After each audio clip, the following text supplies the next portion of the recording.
ಒಂದೊಳ್ಳೆ ಮಾತಿನೊಂದಿಗೆ ಇವತ್ತಿನ ವಾರ ಭವಿಷ್ಯ ಕಾರ್ಯಕ್ರಮವನ್ನು ಆರಂಭ ಮಾಡಿದ್ದೀವಿ. ಇನ್ನು ಪ್ರತಿದಿನದ ಜಾತಕ ಫಲ ಕಾರ್ಯಕ್ರಮದಲ್ಲಿ ಆಯಾ ದಿನದ ವಿಶೇಷತೆ ಏನು ಅನ್ನೋದರ ಬಗ್ಗೆ ಶಾಸ್ತ್ರಿಗಳು ತಿಳಿಸ್ಕೊಡ್ತಾರೆ.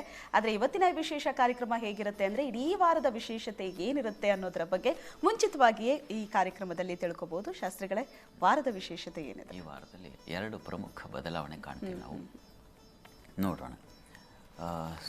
ಗ್ರಹಗಳ ಸಂಕ್ರಮಣ ಇದೆ ಬಹಳ ಮುಖ್ಯವಾಗಿ.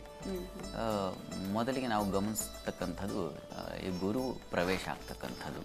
ಅದಕ್ಕಿಂತ ಮುಂಚೆ ಶುಕ್ರವಾರವೇ ಸೂರ್ಯನ ಸಂಕ್ರಮಣ ಇದೆ. ಸೂರ್ಯ ಕೂಡ ಆತ ತುಲಾ ರಾಶಿಯನ್ನು ಪ್ರವೇಶ ಮಾಡ್ತಾನೆ. ಯಾವುದು ನೀಚ ಸ್ಥಾನವೋ ಆ ರಾಶಿಗೆ 17ನೇ ತಾರೀಕು ಶುಕ್ರವಾರ ರವಿ ಸಂಕ್ರಮಣ ಇದೆ. 18ನೇ ತಾರೀಕು ಗುರು ಸಂಕ್ರಮಣ. ಬಹಳ ಪ್ರಧಾನವಾಗಿರತಕ್ಕಂಥ ಮೇಜರ್ ಬದಲಾವಣೆ ಅಂತೀವಲ್ಲ, ಆ ರೀತಿಯಲ್ಲಿ ಇದನ್ನು ಗುರುತಿಸ್ತಕ್ಕಂಥದ್ದು. ಸೂರ್ಯನನ್ನು ಆತ್ಮಕಾರಕ ಅಂತ ಕರೀತಕ್ಕಂಥದ್ದು. ಗುರುವನ್ನು ಸುಖ ಮತ್ತು ನೆಮ್ಮದಿಗಳ ಗ್ರಹ ಅಂತ ಕರೀತಾರೆ. ಹೀಗಾಗಿ ಎರಡೂ ಗ್ರಹಗಳು ಬಹಳ ಮುಖ್ಯ. ಒಂದು ಗ್ರಹ ಉಚ್ಚ ಸ್ಥಾನಕ್ಕೆ ಹೋಗ್ತಾ ಇದೆ, ಮತ್ತೊಂದು ಗ್ರಹ ನೀಚ ಸ್ಥಾನಕ್ಕೆ ಹೋಗ್ತಾ ಇದೆ.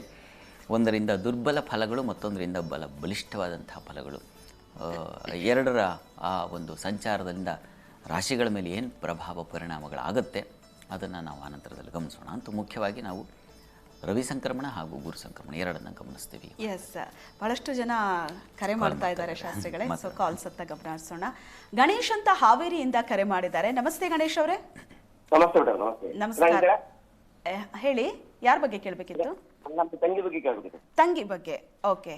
ಅವ್ರು ಹುಟ್ಟಿದ ದಿನಾಂಕ ಸಮಯ ಗೊತ್ತಿದೆ ಅಲ್ಲ? ಹೇಳಿ ಸರ್, ಹುಟ್ಟಿದ ಸಮಯ ಹೇಳಿ ಸರ್. 9/11/84 ಬೆಳಗ್ಗೆ 7 ಗಂಟೆಗೆ. ಇನ್ನೊಂದ್ಸಲ ಹೇಳಿ. 9 ನವೆಂಬರ್ 84. ಓಕೆ. ಬೆಳಗ್ಗೆ 7 ಗಂಟೆಗೆ. ಬೆಳಿಗ್ಗೆ 7 ಗಂಟೆ. ಏನ್ ಪ್ರಶ್ನೆ ಕೇಳಬೇಕಿತ್ತು? ಅವ್ರು ಸ್ವಲ್ಪ ಸಂಸಾರದಲ್ಲಿ ತೊಂದರೆ ಆಗಿದೆ ಬಹಳ. ಈಗ ಅವ್ರ ನಮ್ಮ ಅಳಿಯ ಸ್ವಲ್ಪ ಕಿರಿಕಿರಿ ಮಾಡ್ತಾ ಇದ್ದಾರೆ. ಭಯಂಕರ ತೊಂದರೆ ಆಗಿದೆ. ಓಕೆ. 2 ಮಕ್ಕಳಿದ್ದಾವೆ. ನಮ್ಮ ಅಳಿಯರ್ದು ಡೇಟ್ ಆಫ್ ಬರ್ತ್ ಬೇಕಾದ್ರೆ ಕೊಡ್ತೀನಿ. ಒಂದ್ಸಲ ಮಾತಾಡಿ ಶಾಸ್ತ್ರಿಗಳ ಹತ್ರ. ಗಣೇಶ್ ಅವರೇ ನಮಸ್ಕಾರ. ನಮಸ್ತೆ ಸರ್. ಚೆನ್ನಾಗಿದೆ ಸರ್? ನಮಸ್ಕಾರ, ನಾನು ಚೆನ್ನಾಗಿದ್ದೀನಿ. ಈಗ ಪಾಪ ಅವರ ಸಮಸ್ಯೆಯನ್ನು ನೀವು ಹೇಳ್ಕೊಂಡಿದ್ದೀರಾ, ಅದಕ್ಕೇನು ಪರಿಹಾರ ನೋಡ್ತಾ ಹೋಗೋಣ. ನೋಡಿ, ಇಲ್ಲಿ ಸಂಸಾರ ಅಲ್ಲಿ ಸಪ್ತಮ ವಿವಾಹ ಭಾವದಲ್ಲಿ, ಆ ಭಾವದಲ್ಲಿ ರಾಹು ಇದ್ದಾನೆ. ಅದು ಕಲತ್ರಭೇ ಪಾಪ ಯುತೇಥ ದೃಷ್ಟೇ ಕಲತ್ರ ಹಾನಿ ಅಂತ ಒಂದು ಮಾತಿದೆ. ಕಲತ್ರ ಸ್ಥಾನದಲ್ಲಿ ಅಂದರೆ ವಿವಾಹ ಭಾವದಲ್ಲಿ ಒಂದು ಪಾಪಗ್ರಹ ಇದ್ದರೂ, ಪಾಪಗ್ರಹಗಳ ದೃಷ್ಟಿ ಬಿದ್ದರೂ ಅದು ಸಮಸ್ಯೆ ಅಂತಕ್ಕಂಥದ್ದು ಶಾಸ್ತ್ರದ ಮಾತು. ಹೀಗಾಗಿ ಆ ರೀತಿಯಲ್ಲಿ ಇಲ್ಲಿದೆ. ಈ ಕಾರಣದಿಂದಾಗಿ ಸ್ವಲ್ಪ ತೊಡಕುಗಳು ಉಂಟಾಗ್ತಾ ಇದೆ. ಈಗ ಪ್ರಸ್ತುತ ಅವರಿಗೆ ನಡೀತಾ ಇರತಕ್ಕಂಥದ್ದು ಗುರುದಶೆಯಲ್ಲಿ, ಈಗಷ್ಟೇ ಮುಗಿದು ಗುರುದಶೆಯಲ್ಲಿ ಗುರುಭುಕ್ತಿ ಶುರುವಾಗಿದೆ. ಮೊನ್ನೆ ಅಕ್ಟೋಬರ್ ಇನ್ನು ಈಗ ತಾನೇ ಪ್ರಾರಂಭವಾಗಿದೆ. ಗುರು ಚೆನ್ನಾಗಿದ್ದಾನೆ, ಇಷ್ಟು ದಿವಸ ಇರಬಹುದು ಆ ರೀತಿಯಲ್ಲಿ. ಇನ್ಮೇಲೆ ಸ್ವಲ್ಪ ಸರಿ ಹೋಗುತ್ತೆ, ಆತಂಕ ಮಾಡ್ಕೊಳ್ಳೋದು ಬೇಡ.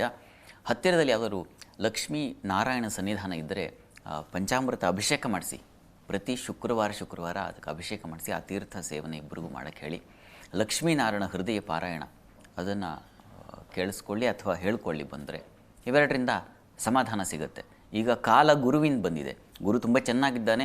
ಮತ್ತು ನಾನು ಈಗಷ್ಟೇ ಹೇಳಿದೆ, ಈಗ ಗುರುವಿನ ಉಚ್ಚ ಸ್ಥಾನಕ್ಕೆ ಹೋಗ್ತಾ ಇದ್ದಾನೆ. ಅದು 18ನೇ ತಾರೀಕು. ಹೀಗಾಗಿ ಉತ್ಕೃಷ್ಟವಾದ ಫಲ ಬರುತ್ತೆ ಅವರಿಗೆ.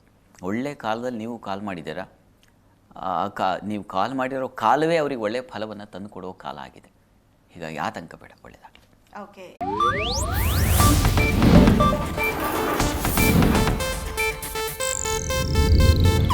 ಇದು ಏಷ್ಯಾನೆಟ್ ನ್ಯೂಸ್ ನೆಟ್ವರ್ಕ್ ಪ್ರಸ್ತುತಿ.